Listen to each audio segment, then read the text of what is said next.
You're watching Mirror 7 News. Stay informed, stay ahead for more news.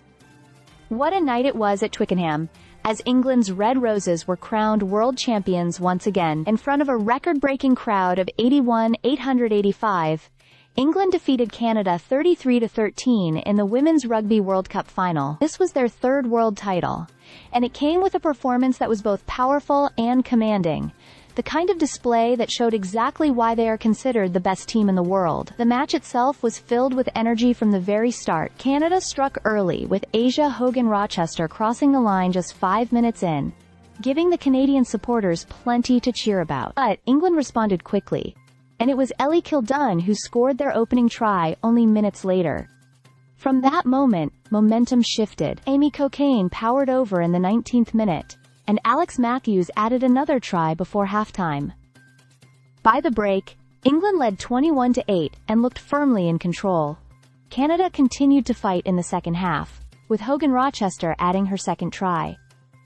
Still, England's forwards were relentless. Abby Ward and Alex Matthews piled on more scores, while Holly Aitchison's kicking kept the scoreboard ticking. Canada simply could not keep pace with England's physicality, especially in the scrums, where pressure was applied again and again. At the final whistle, the scoreboard read 33-13, and history had been made.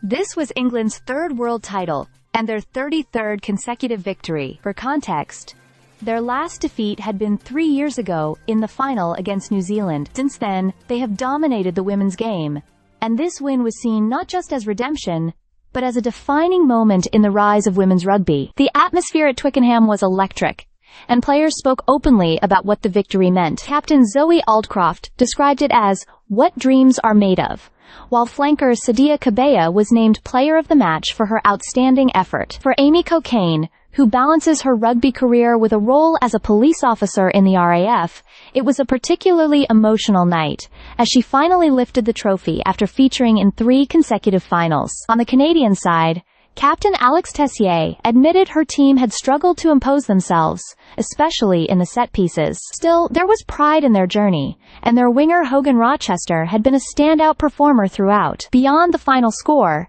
this victory will be remembered as a milestone for the sport. A record crowd watched, millions tuned in, and England's players spoke about inspiring the next generation. Aldcroft said the team wanted to put women's rugby on the map and encourage young girls everywhere to pick up a ball and dream big. For England, it was more than just a title. It was the crowning moment of years of hard work, belief, and unity. And as the celebrations echoed around Twickenham, one thing was certain.